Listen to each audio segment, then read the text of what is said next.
Chapter 45.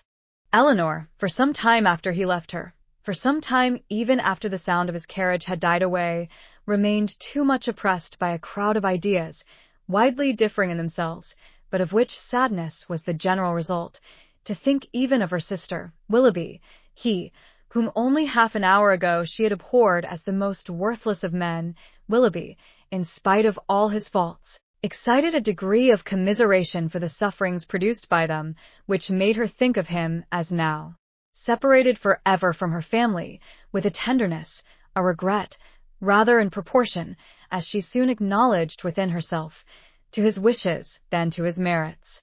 She felt that his influence over her mind was heightened by circumstances which ought not in reason to have weight, by that person of uncommon attraction, that open, affectionate, and lively manner which it was no merit to possess, and by that still ardent love for Marianne, which it was not even innocent to indulge. But she felt that it was so long before she could feel his influence less. When at last she returned to the unconscious Marianne, she found her just awaking, refreshed by so long and sweet a sleep to the extent of her hopes.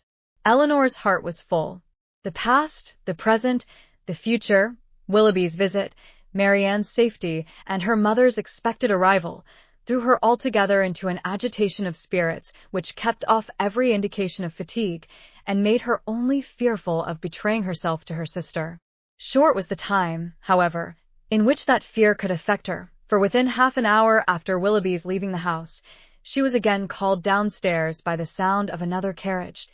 Eager to save her mother from every unnecessary moment's horrible suspense, she ran immediately into the hall, and reached the outward door just in time to receive and support her as she entered it. Mrs. Dashwood, whose terror as they drew near the house had produced almost the conviction of Marianne's being no more, had no voice to inquire after her, no voice even for Eleanor, but she, waiting neither for salutation nor inquiry, instantly gave the joyful relief, and her mother, catching it with all her usual warmth, was in a moment as much overcome by her happiness as she had been before by her fears. She was supported into the drawing-room between her daughter and her friend, and there, shedding tears of joy, though still unable to speak, embraced Eleanor again and again, turning from her at intervals to press Colonel Brandon's hand, with a look which spoke at once her gratitude and her conviction of his sharing with herself in the bliss of the moment. He shared it, however, in a silence even greater than her OW and as soon as Mrs. Dashwood had recovered herself. To see Marianne was her first desire, and in 2 minutes she was with her beloved child, rendered dearer to her than ever by absence, unhappiness, and danger. Eleanor's delight, as she saw what each felt in the meeting, was only checked by an apprehension of its robbing Marianne of farther sleep. But Mrs. Dashwood could be calm, could be even prudent, when the life of a child was at stake, and Marianne, satisfied in knowing her mother was near her, and conscious of being too weak for conversation, submitted readily to the silence and quiet prescribed by every nurse around her. Mrs. Dashwood would sit up with her all night, and Eleanor, in compliance with her mother's entreaty, went to bed. But the rest, which one night entirely sleepless, and many hours of the most wearing anxiety seemed to make requisite, was kept off by irritation of spirits. Willoughby, poor Willoughby, as she now allowed herself to call him, was constantly in her thoughts. She would not but have heard his vindication for the world, and now blamed, now acquitted herself for having judged him so harshly before. But her promise of relating it to her sister was invariably painful. She dreaded the performance of it, dreaded what its effect on Marianne might be, doubted whether after such an explanation she could ever be happy with another, and for a moment wished Willoughby a widower. Then, remembering Colonel Brandon, reproved herself, felt that to his sufferings and his constancy far more than to his rivals, the reward of her sister was due, and wished anything rather than Mrs. Willoughby's death. The shock of Colonel Brandon's errand at Barton had been much softened to Mrs. Dashwood by her own previous alarm, for so great was her uneasiness about Marianne that she had already determined to set out for Cleveland on that very day, without waiting for any further intelligence, and had so far settled her journey before his arrival, that the Careys were then expected every moment to fetch Margaret away, as her mother was unwilling to take her where there might be infection, Marianne continued to mend every day, and the brilliant cheerfulness of Mrs. Dashwood's looks and spirits proved her to be, as she repeatedly declared herself, one of the happiest women in the world. Eleanor could not hear the declaration, nor witness its proofs, without sometimes wondering whether her mother ever recollected Edward. But Mrs. Dashwood, trusting to the tempered account of her own disappointment which Eleanor had sent her, was led away by the exuberance of her joy to think only of what would increase it. Marianne was restored to her from a danger in which, as she now began to feel, her own mistaken judgment in encouraging the unfortunate attachment to Willoughby had contributed to place her, and in her recovery she had yet another source of joy unthought of by Eleanor. It was thus imparted to her, as soon as any opportunity of private conference between them occurred. At last we are alone. My Eleanor, you do not yet know all my happiness. Colonel Brandon loves Marianne. He has told me so himself. Her daughter, feeling by turns both pleased and pained, surprised and not surprised, was all silent attention. You are never like me, dear Eleanor, or I should wonder at your composure now. Had I sat down to wish for any possible good to my family, I should have fixed on Colonel Brandon's marrying one of you as the object most desirable. And I believe Marianne will be the most happy with him of the two.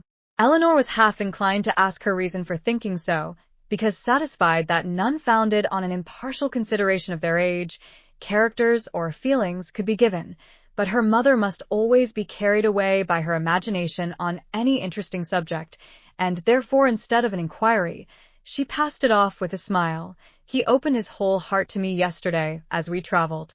It came out quite unawares, quite undesignedly. I, you may well believe, could talk of nothing but my child. He could not conceal his distress. I saw that it equaled my own, and he perhaps, thinking that mere friendship, as the world now goes, would not justify so warm a sympathy, or rather, not thinking at all, I suppose, giving way to irresistible feelings, made me acquainted with his earnest, tender, constant affection for Marianne. He has loved her, my Eleanor, ever since the first moment of seeing her.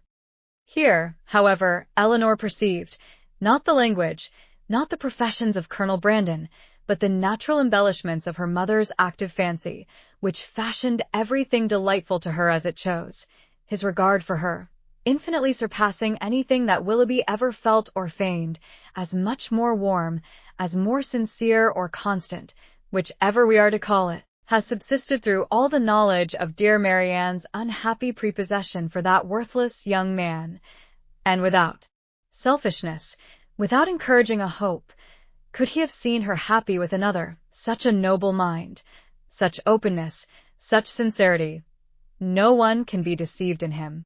Colonel Brandon's character, said Eleanor, as an excellent man, is well established. I know it is, replied her mother seriously, or after such a warning, I should be the last to encourage such affection, or even to be pleased by it. But his coming for me as he did, with such active, such ready friendship, is enough to prove him one of the worthiest of men. His character, however, answered Eleanor, does not rest on one act of kindness, to which his affection for Marianne, were humanity out of the case, would have prompted him. To Mrs. Jennings, to the Middletons, he has been long and intimately known. They equally love and respect him, and even my own knowledge of him, though lately acquired, is very considerable, and so highly do I value and esteem him, that if Marianne can be happy with him, I shall be as ready as yourself to think our connection the greatest blessing to us in the world. What answer did you give him? Did you allow him to hope?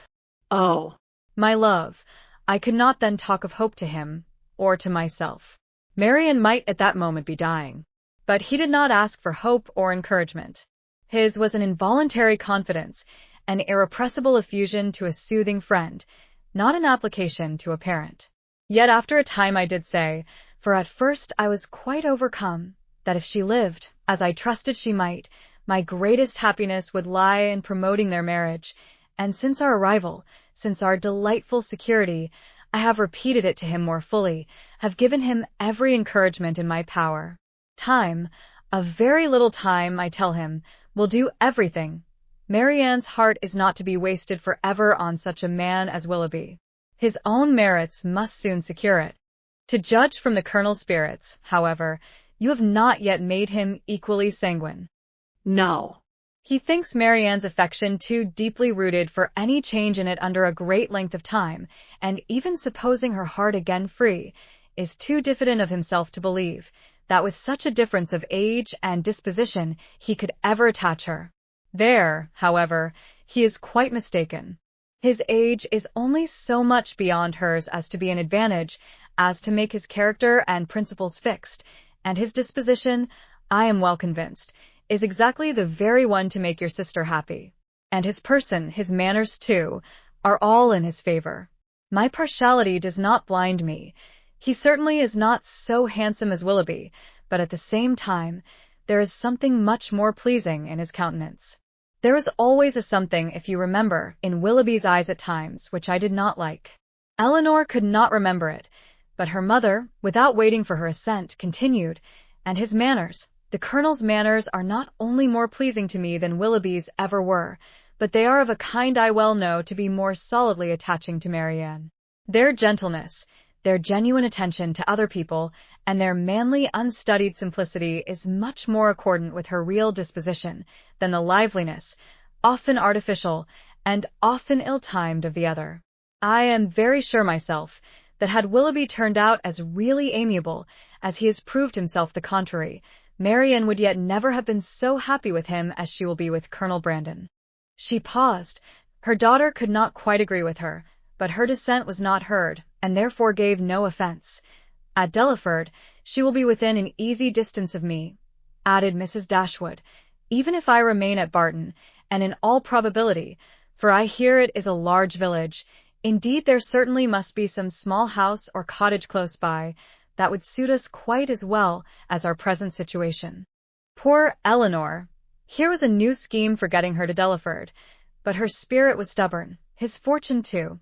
For at my time of life, you know, everybody cares about that, and though I neither know nor desire to know what it really is, I am sure it must be a good one. Here they were interrupted by the entrance of a third person, and Eleanor withdrew to think it all over in private, to wish success to her friend, and yet in wishing it, to feel a pang for Willoughby.